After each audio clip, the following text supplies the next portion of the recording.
Hello students, now in this session I will explain question number 3 and question number 4 of exercise 4.3. Okay, so let's begin with question number 3. Now in question number 3, all the sums that is under question number 3, we have to go for grouping. And now grouping is very important. Here we will not use any identity, but this is also one of the most important section of factorization. Okay, now grouping means to take common. So in the first case you see that we have only two terms, so you have to carefully observe which are the terms which are common to these two terms. So if we see that x is common to both the terms, isn't it? Now how to take common? Now when you have already observed that x is common to both the terms, now you have to see which terms is carrying the lowest exponential value. That is, this x is carrying 2 and in this case x is carrying 1. So which is the smallest one? This is the smallest. So always when you're going for a common, you have to go for a lowest exponential value, that is x. Fine. Now when we take 1x from here, what will remain inside the bracket? It will be only ax, isn't it? And if I remove this x, what will remain then? That is b. So these are the terms which will remain inside the bracket after taking x as a common. So this is your final answer, students. That is x into inside the bracket ax plus b.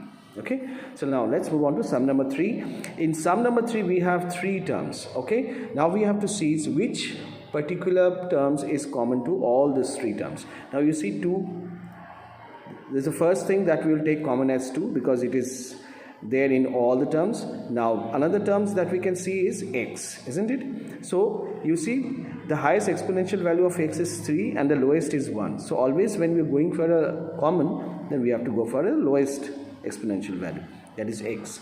Now if we remove 2 from here and if we take 1x from here, what will remain inside the bracket? It will be x square. Now this 2 is cancelled, x is cancelled. Now what will remain inside is y square. This 2 cancelled, this x is cancelled. Now only z square will be there inside the bracket. So this is your final answer, student. Okay, so let's move on to sum number 4. Now when you see that there are 4 terms, okay, then you have to make a group of 2. Fine, that is first 2 terms and last 2 terms. Fine.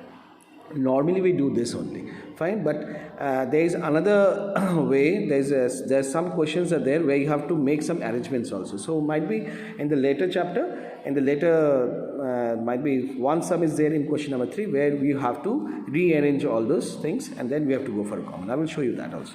Now which are the terms common to these 2 expressions? That is m square. See, in this expression also we have m square, in this expression also we have m square as a common term. So we'll take m square as a common term.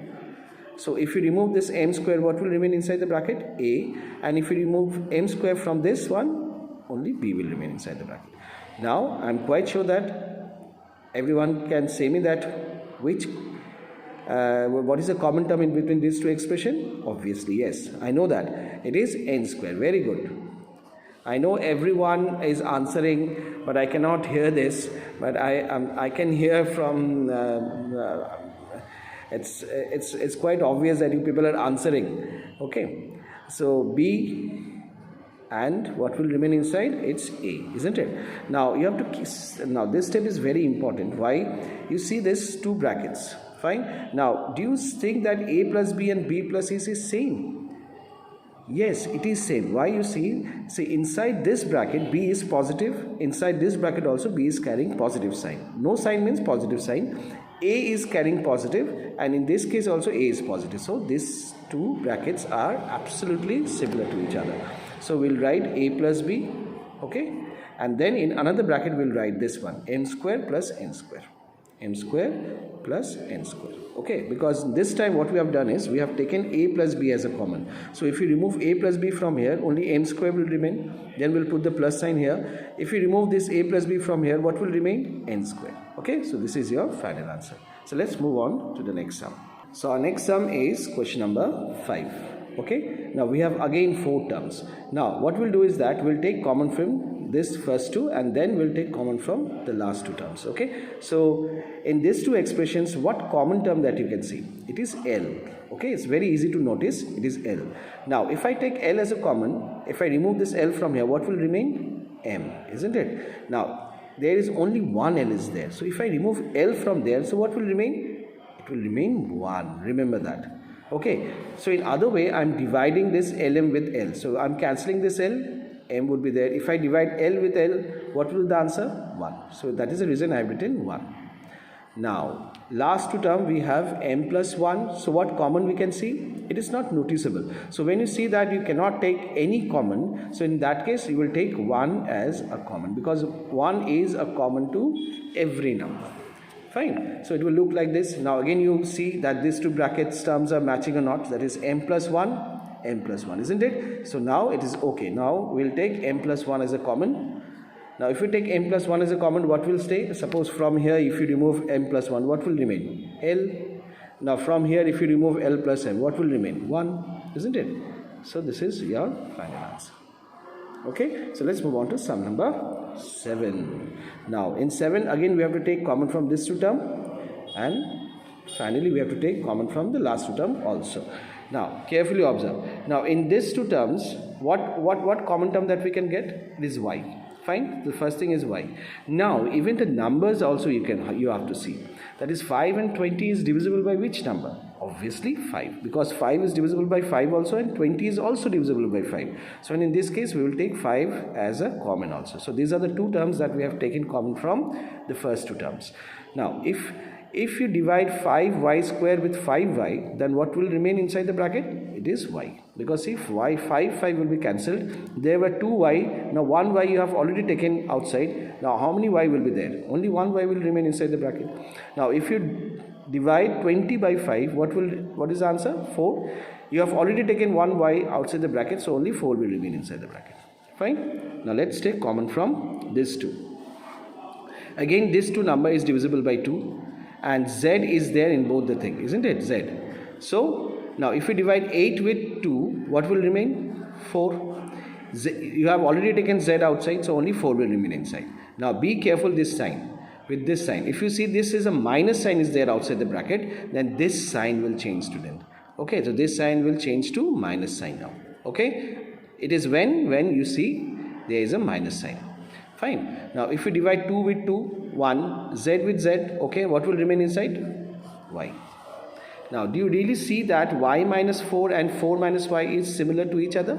No, they are not similar to each other. Why? You see in the first bracket 4 is negative, but in this case 4 is positive. In this case y is positive, but in this case y is negative. So if I have to write here y minus 4, then this sign will change, student. Okay, always remember that you have to make this bracket similar to this one, then this sign will change. So how to write? So 5y, y minus 4. Now this sign will change to plus sign. So if you have changed this sign, then definitely in place of this we can write y minus 4. Okay. So now these two brackets are matching. Now we'll take y minus 4 as common now. And from here it will remain 5y, and from here it will remain 2z. So this is your final answer. Fine. So this question number 7 is very, very important. Now I was talking about the rearrangement part, isn't it? So question number 9 is absolutely very similar to that one. So if you go with a common part, suppose if you take common from this two and this two, you will find that the bracket term will not match. Okay, so in this case what you will do is you have to bring these two terms together, and you have to keep these two terms together to each other. Now how it will look like? It will look like 6xy minus 9x, and then you have to write 4y plus 6. Fine. And then you have to take common. Now in this case these two numbers are divisible by 3, and x is also common, so common will be 3x. Now if you divide 6 with 3, then answer would be 2. X is already outside the bracket, so only y will remain. Now 9 is divided by 3 is 3 only. Y 1x is already outside, so only 3 will remain inside the bracket.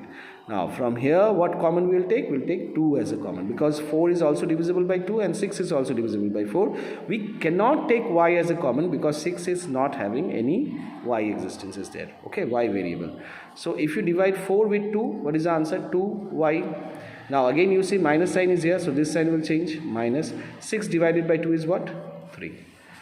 This is matching? Yes, definitely it is matching. So we'll take 2y minus 3 as common. So if you remove 2y minus 3 from here, what will remain inside the bracket? 3x. And if I remove 2y minus 3 from here, it will only minus 2 will remain inside the bracket. So this is your final solution of sum number 9 of question number 3. Okay, now we'll do question number 4.